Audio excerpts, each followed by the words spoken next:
जय हिंद बच्चों। एक बार पुनः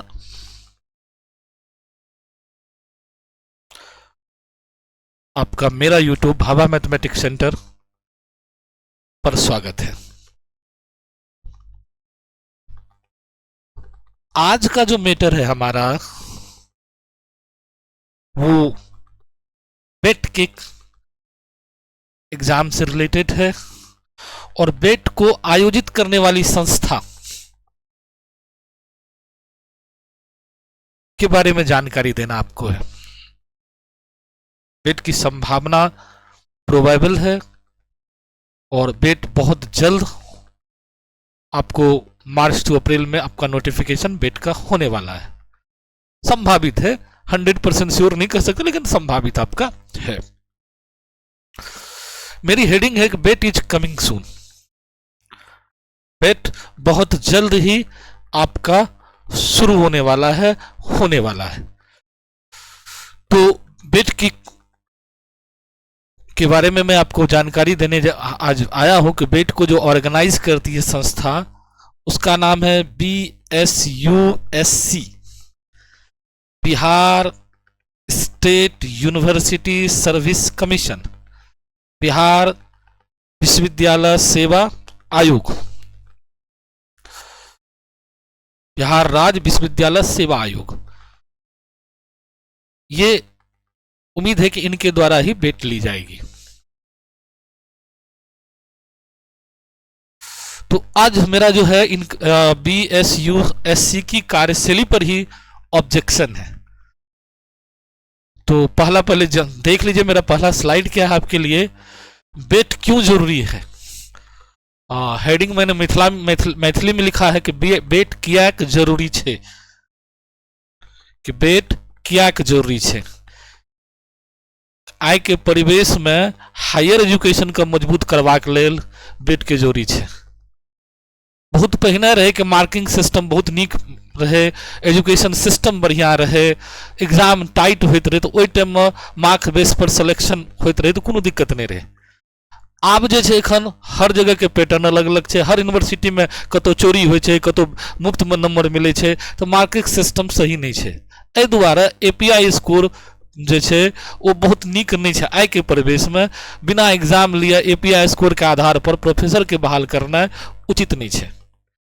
बहुत लोगों को लग रहा है कि हम कौन सी भाषा बोले, ये मेरी मातृभाषा थी, इसलिए थोड़ी सी हेडिंग मैंने बनाया था तो उसका कर दिया कि भाई तो चलिए मेन मुद्दा पाता है कि आते हैं कि बेट क्यों जरूरी है। बेट इसलिए जरूरी है आज के दौर में कि पूरी यूनिवर्सिटी की सीट खाली है, कहीं फुलफिल प्रोफेसर नहीं है। जैसे आज से कुछ साल पहले तक स्कूल का हाल था कि 50% से 60% सीट खाली रहता था, तो अब भले स्कूल में TRE 1, TRE 2, TRE 3 इस तरह से और TRE 4 आने वाली है, तो अपॉइंटमेंट हुआ तो बहुत सारा सीट भर गया है। तो अब ये नहीं है कि टीचर नहीं है। वो अलग बात है कि वहाँ का एजुकेशन सिस्टम में कितना बदलाव आया, कितना सुधार हुआ, ये समय तो समय लगता है इसमें। 1 साल 2 साल में आप जज नहीं कर सकते हैं, कम से कम 5 वर्ष इसको देखना पड़ेगा, तब उसका एनालिसिस कर सकते हैं कि टीचर के अपॉइंटमेंट होने से भी शिक्षा व्यवस्था में सुधार हुआ कि नहीं हुआ। लेकिन फिलहाल जो मेरा बेसिक रिक्वायरमेंट है वो तो होना चाहिए ना। कॉलेज की स्थिति ये है कि अभी नहीं, बहुत पहले से ही आधी सीट खाली है कॉलेज में। जो आपका सेंसन पोस्ट, उसकी बात मैं कर रहा हूं। बच्चे बढ़ गए, नए नए कोर्स आ गए, पोस्ट नए ढंग से जो है सेंसन नहीं हुए, नए ढंग से पोस्ट का जो है निर्माण नहीं हुआ। बच्चों की तादाद बढ़ गई लेकिन पोस्ट वही है, और वो भी जो है वो भी फुलफिल नहीं है। तो हर एक स्थिति कॉलेज का अपना रोना है कि वहाँ क्या है, बच्चे हैं, फैकल्टी नहीं है, क्लास कैसे होगी। है भी तो एक फैकल्टी पर बहुत सारा लोड है, और जहाँ थोड़ा बहुत फैकल्टी है तो वो पढ़ाना नहीं चाहते हैं। तो बहुत सारी समस्या है, क्योंकि उनके पीछे भी कई रीजन है, बहुत सारी रीजन है, उसके तह में नहीं जाना है। तो बेट की रिक्वायरमेंट इसलिए भी आज जरूरत है कि अभी इंडिया में अभी आप बेट होने से पहले आप देख लो, झारखंड टेट निकला, वेस्ट बंगाल सेट ले रही है, अभी हिमाचल का आपको निकला हुआ सेट, हैदराबाद से सेट निकला हुआ, नॉर्थ ईस्ट सेट लेती है। यानी लगभग 50 से 60% जो स्टेट है वो स्टेट का ऑर्गेनाइज करती है। सिर्फ कुछ स्टेट ऐसा है जो कि नहीं लेती है, क्योंकि यहाँ राजनेताओं का अपना खेला होता है, जिस वजह से वो एग्जाम लेने से कतराते हैं कि एग्जाम लेने से उनका जो चाहते हैं उनका सिलेक्शन नहीं हो पाएगा। इसलिए आप तमाम छात्रों जो मास्टर डिग्री होल्डर है, आप लोग को भी सरकार पर दबाव डालना पड़ेगा, प्रेशर बनाना पड़ेगा कि एग्जाम के थ्रू ही सिलेक्शन कीजिए। प्रोफेसर का जैसी उच्च पोस्ट, जो प्रोफेसर जो है एक सम्मानित पोस्ट है, उच्च पद है शिक्षा क्षेत्र में, और उस पद को सिर्फ आप डायरेक्ट जो है सेटिंग गेटिंग से भर देते हैं और खेला करते हैं, तो वो अच्छी बात नहीं है। फेयर एग्जाम लेके और इंटरव्यू करवाइए और उसके आधार पर सिलेक्शन लीजिए। ये सारे लोगों को जागना पड़ेगा, तभी होगा, नहीं तो ये बहुत दिन से। बेट की जो कहानी है वो भी आप मैं बता देता हूँ। 96 में पहली बार बेट हुआ था, जिसमें सुनते हैं कि कई बार धांधली हुई थी, कोर्ट तक मामला गया था। उसके बाद दूसरा बेट 2002 में हुआ, और फिर उसके बाद से 96 के बाद 2000 6 साल बाद फिर बेट हो रहा है। तो 2 ही बार पूरे बिहार में बेट हुआ था, और दोनों बार सुनते हैं कि काफ़ी धांधलियां हुई, काफ़ी ज़्यादा कोर्ट में लंबित मामला रहा, जिसके बाद से विश्वविद्यालय आयोग को ही भंग कर दिया गया। यानी विश्वविद्यालय आयोग का रिकॉर्ड बहुत खराब रहा पहले से ही। एक बार पहले भी इस तरह की घटना हुई, अपॉइंटमेंट इनके द्वारा किया गया, लेकिन इनकी छवि के चलते इनके ऊपर कई ऑब्जेक्शन लगा, जिसके चलते इस आयोग को भंग कर दिया गया, और फिर इन्होंने बीपीएससी के थ्रू अपॉइंटमेंट किया था। फिलहाल विश्वविद्यालय आयोग से अभी अपॉइंटमेंट हुआ है, और आपको जानकारी दे दें कि 2019 में ये अपॉइंटमेंट निकला था, आज 26 चल रहा है, अभी तक ये चल रहा है। यानी इनको एक वैकेंसी कराने में 7 साल लग गए, और लगभग 1000 से ज्यादा कोर्ट में इनके खिलाफ केस है, यानी इनके तरीके लेने के तरीके के केस है। तो ऐसे आयोग का क्या फायदा? सरकार अगर इस तरह के, सरकार को तो ऐसे जब देख रहे हैं 2-4 केस हो, 10 केस हो, तो लोग माने 1,000 के आसपास आपके ऊपर केस लंबित है, आपका आयोग पर केस किया गया है। इसका मतलब आयोग का कार्य जो है कहीं ना कहीं संदेह के घेरे में आती है। खास करके जो सिलेक्शन प्रोसेस में अभी भी कई बार देखते होंगे, कहीं पता चलता है कि एक्सपीरियंस में खेला हुआ, कहीं मार्किंग सिस्टम में खेला हुआ है। तो ये सब चीज़ की वजह से कहीं बिना चेक के ही, मतलब बिना डॉक्यूमेंट्स वेरिफिकेशन करके ही ऊपर करके सेटिंग गेटिंग था उनका, सब चीज़ कर दिया गया और उनका सिलेक्शन हो गया है। तो ऐसे बहुत सारा कारनामे भी आयोग द्वारा किया गया। मैं ये नहीं कहता हूँ कि आयोग के डायरेक्ट चेयरमैन जिम्मेवार हो या जो भी हो, लेकिन कहीं ना कहीं उसमें जो चाहे आयोग द्वारा अपॉइंटमेंट जो भी होंगे पैनल में, आयोग ने जिन पर भरोसा किया होगा, जिन पदाधिकारी पर, वो लोग गड़बड़ किए हों, या फिर कहीं ना कहीं व्यवस्था में कहीं ना कहीं संदेह के घेरे में है कि इतने आपके खिलाफ केस है और एक बहाली कराने में आपको 7 साल लग रही है। बीपीएससी से द्वारा भी जो अपॉइंटमेंट हुआ तो उसमें भी काफी समय लगा था। पता नहीं हमारे यहाँ के जो लोग हैं, जो व्यवस्था है सरकार की व्यवस्था, वो यहाँ आके क्यों गड़बड़ हो जाती है। वैकेंसी या सरकारी पदों पर जब भी बहाली होती है तो उसमें क्यों अपना स्वार्थ खोजने लगती है, जिस वजह से मेरिट वाले लोग पीछे हो जाते हैं। 14 वाला भी बहाली 18 में मैक्सिमम हुआ, लेकिन उसके बावजूद भी 20 तक लगभग क्लियर किया गया। 14 वाला बहाली भी बहुत दिन तक चलते रहा, कुछ केस कोर्ट में पेंडिंग रहा जो बीपीएससी के थ्रू हुआ था। तो ये समय समय पर जो ये बहाली का प्रोसेस है रेगुलाइज नहीं हो पाती, रेगुलर नहीं होता। इसलिए हम लोग का कहना है, या जो भी आप लोग मास्टर डिग्री होल्डर हो, आप अपना एक कैंपेन चलाओ, एक आवाज़ दो कि बेट लीजिए और ईयरली लीजिए, हर एक साल बेट हो, और उसके आधार पर 2 साल या 1 साल में हर एक साल जो भी सीट वैकेंट होती है यूनिवर्सिटी में उसकी बहाली निकले। क्योंकि इतने ऊंचे पद की बहाली कागज कॉपी पर कैसे हो जाता है पता ही नहीं चलता। रेगुलर मोड में हो, जिससे कि अच्छे होनहार लोग इस तरफ आवे। तो बेट इसलिए जरूरी है। चलिए अब बहुत ज़्यादा भूमिका नहीं आपको मानते हैं और आपको दिखाते हैं कि बीएसयूसी जिसके द्वारा आपके जो है, तो ये मेरा एक हेडिंग है, देखेंगे पोस्टर पर। बीएसयूएससी की कार्यशैली से छात्र परेशान है। क्यों परेशान है? बिहार यूनिवर्सिटी का आयोजन 1996 में हुआ था पहली बार। ये बिहार राज्य सरकार द्वारा असिस्टेंट प्रोफेसर की नियुक्ति के लिए आयोजित की गई थी, लेकिन इसके बाद लंबे समय तक इसे बंद कर दिया गया। क्यों बंद कर दिया गया? लंबे समय तक इसे क्यों बंद कर? क्योंकि इन पर धांधली का आरोप लगा था, काफी ज्यादा जो है खेला किया गया था, तो इसलिए इसको बंद कर। 2002 में दूसरी बार भी आयोजित किया गया था, लेकिन उसके बाद भी ये परीक्षा बंद हो गई। यानी बेट का रिकॉर्ड अपने यहाँ बहुत बेहतर नहीं है। तो बाकी अदर स्टेट कैसे कर रहा है कि ईयरली कर रहा है? आपका बगल में पड़ोसी है नॉर्थ ईस्ट, सेवन सिस्टर जिसको बोलते हैं, हर एक साल सेट ऑर्गेनाइज कर रही है, आप क्यों नहीं कर पा रहे हो? कहीं ना कहीं आपकी खामियां हैं, आपकी व्यवस्था में खामियां हैं, क्यों नहीं व्यवस्था खामियां को सुधार कर रहे हो? ये 96 से ही आपका ये कारनामा चलते आ रहा है। 30 साल आपको जो है बीत गए, अभी तक आप व्यवस्था सुधार नहीं पा रहे हो। तो ये पूरी जो है सरकार की फेल्योर है, असफलता यहां दिखाई दे पड़ती है। और बिना आवाज उठाए आपका ये कल्याण नहीं होने वाला है, क्योंकि एक कहावत है हम लोग को अपने यहाँ कि कलयुग संदाता नहीं, बिना मांगने देता नहीं। तो इस कलयुग में आप सोचोगे घर बैठे ही हमको सब चीज मिल जाए, अपने आप नहीं मिलेगा। जब तक आवाज, टीचर की अपॉइंटमेंट में भी कई आवाज उठाई गई, कई बार लोग सड़क पे आए, कई बार डंडा खाए, तब जाके अपॉइंटमेंट शुरू हुआ और तब जाके बहाली हुई।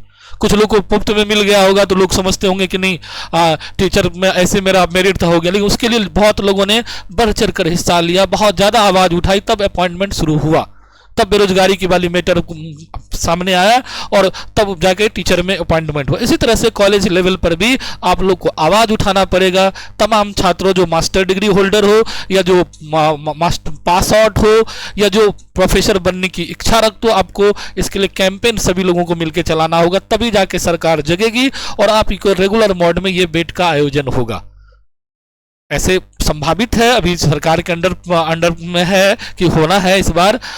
उसके बाद भी क्यों जरूरी? दूसरी एक मेरी क्या कारण है कि जो पीएचडी के नाम पे पीआरटी टेस्ट होता है, हर एक यूनिवर्सिटी में खेल होता है, बड़े बड़े पदाधिकारी इन्वॉल्व रहते, पैसे पर लोगों का, जिनको कुछ नहीं आता वो पीआरटी पास करके पीएचडी में एडमिशन हो जाता है और फिर सेटिंग गेटिंग से पीएचडी हो जाता है। तो ये खेल बंद होना चाहिए। यूजीसी ने कई बार अपना नियम में संशोधन करके इसको फेयर करने की कोशिश करता है, लेकिन राज्य मानता नहीं है, स्टेट मानता नहीं है। स्टेट अपने हिसाब से उसको सेटिंग गेटिंग में, हर एक यूनिवर्सिटी में अगर एक जांच कमेटी बैठा दिया जाए तो पता चल जाएगा कि कितने फेयर पीआरटी टेस्ट होती है, कितने फेयर पीएचडी होती है। वो भी ऑब्जेक्शनल चीज है। इसलिए अगर बेट या नेट के थ्रू पीएचडी में लोग जाएंगे तो अच्छे लोग आएंगे, अच्छा रिसर्च भी होगा, पीएचडी भी होगा और फिर अच्छे लोग पढ़ाने के क्षेत्र में आएंगे। इसलिए भी सरकार से गुजारिश है और आप तमाम युवा से भी गुजारिश है कि इस तरफ अपना आपको फोकस कीजिए और इस बहाली के लिए, इस बेट के आयोजन के लिए एक सफल अभियान में सहयोग दीजिए सभी लोग मिलकर और सफल अभियान चलाइए, जिससे कि बेट का बहुत जल्द मतलब नोटिफिकेशन हो, एग्जाम हो और फेयर एग्जाम हो। ठीक है, क्योंकि बेट के एग्जाम से और ये पीआरटी का ये जो खेल है पीएचडी के नाम पे जो बहुत सारा धांधली होती है, ये बंद हो जाए, क्योंकि बेट जो पास करेगा वही पीएचडी में उन्हीं को एडमिशन मिलेगा। तो ये यूनिवर्सिटी लेवल पर जो खेल होता है ना, ये पैसों का, बड़े बड़े प्रोफेसर उतने पैसे मिलते फिर भी पैसे के भूखे रहते हैं, फिर भी जो है क्वेश्चन आउट कर देते हैं या सिलेक्शन अपने मन से अपने चहेते को कर लेते हैं पीआरटी में। अच्छे योग्य लड़का जो है रोड पर घूमते रहता है। तो इस वजह से इसके तरफ आवाज उठना चाहिए। एक जब मान लो टेट हो रही है टीचर के लिए, स्टेट हो रही है, तो बेट क्यों नहीं होगी?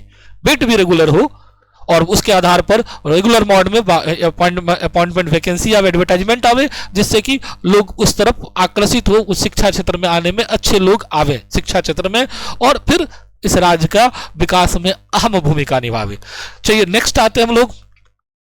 2026 में से फिर से शुरू किया जा रहा है यूजीसी के नए नियमों के तहत, जिसमें पीएचडी की अनिवार्यता हटाई गई है, नेट सेट स्लेट बेट की पात्रता माना गया है। यूजीसी जो नया नियम दिया है उसमें आपको क्या है कि लेक्चरशिप यानी असिस्टेंट प्रोफेसर बनने के लिए मिनिमम योग्यता आपका बेट सेट स्लेट, जहां स्लेट होता है वहां स्लेट और या नेट या सीएसआर नेट है। उसके बाद उसमें भले ये फॉर्म भरने के लिए, फॉर्म भरने के बाद उसका फिर प्रोसेस अलग है।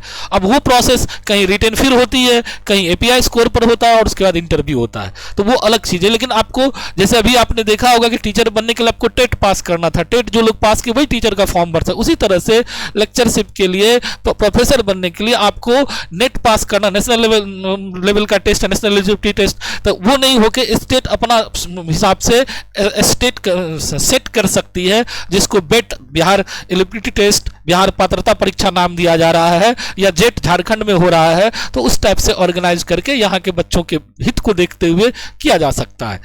क्योंकि वो नेट वाले में काफ़ी भीड़ होती है, ऑल ओवर इंडिया के बच्चे आते हैं, तो उसमें बहुत सारे, क्योंकि बिहार में उस तरह की एजुकेशन सिस्टम नहीं है तो बिहार के बच्चे क्वालिफाई नहीं कर पाते हैं। अगर बेट हो जाए तो बिहार के बच्चे का भी हित होगा, यहाँ के बच्चे भी क्वालिफाई करेंगे और यहाँ के बच्चे भी उच्च शिक्षा में अपना अहम योगदान देंगे।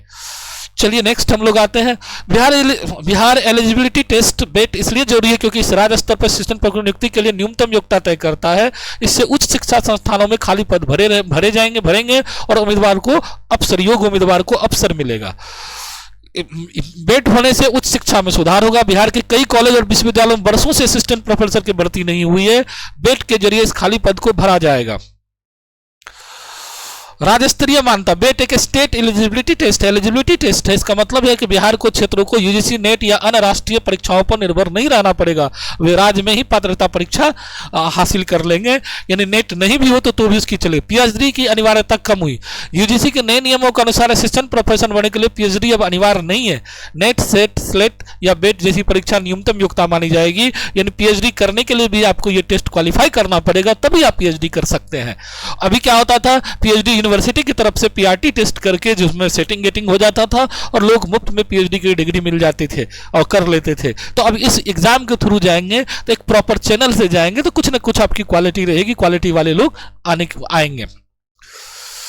बेट का आयोजन लंबे समय बाद हो रहा, 2002 के बाद पुनः शुरू किया गया है, मतलब ये भी 100% इतनी नहीं है, लेकिन अगर सभी लोग जागरूक हो जाइएगा आप लोग भी तो ये होगा। सारे लोगों को अगर कैंपेन करेंगे और अपने स्तर से सभी लोग आवाज उठाएंगे तो बेट बहुत जल्द हो जाएगा, क्योंकि अंडर प्रोसेस है। इंपॉर्टेंस ऑफ बेट का क्या इंपॉर्टेंस है, तो असिस्टेंट प्रोफेसर भर्ती के लिए न्यूनतम योग्यता, बिहार के छात्रों को लिए स्थानीय अवसर और उच्च शिक्षा की गुणवत्ता में सुधार। नेट से क्या हुआ है कि आप देखे होंगे कि 2014 वाले में जब बिहार सरकार ने नेट अनिवार्य कर दिया था तो 60% यानी 50 से ऊपर यूपी वाले लोग आ गए थे, अदर स्टेट के लोग आए। बिहार के लोगों को उसमें बहुत ज्यादा चांस नहीं, क्योंकि बिहार के education system, higher education system पूरी तरह ध्वस्त है। पढ़ाई नहीं होती है, सिर्फ कॉलेज में डिग्रियां दी जाती है। कई बार मैंने ये क्वेश्चन उठाया है, तो ये डिग्रियां दी जाती है, तो वहां से बच्चे से आप कैसे उम्मीद कर सकते कि नेट क्वालिफाई कर जाएगा। कुछ लोग करते हैं अपना बल पर या स्वाध्याय या फिर उनको कोई गाइड करने उसके बल पे करते हैं, लेकिन यूनिवर्सिटी का उसमें कोई योगदान नहीं रहता। कुछ सब्जेक्ट जहाँ कुछ डिपार्टमेंट या कुछ टीचर अच्छे हैं तो वहां से हो रहा है, लेकिन 90% केस में फेल्योर है। यूनिवर्सिटी का जो है एजुकेशन सिस्टम पूरा क्रैश किया हुआ है। इस वजह से अगर अब नेट के आधार पर 2014 में किया गया तो बिहार से बाहर के छात्र बहुत ज्यादा आए थे, जिसके लिए भी काफी बवाल मचा था और डोमिसाइल की मांग की गई थी। तो फिर यही चीज तो सब बार होगा।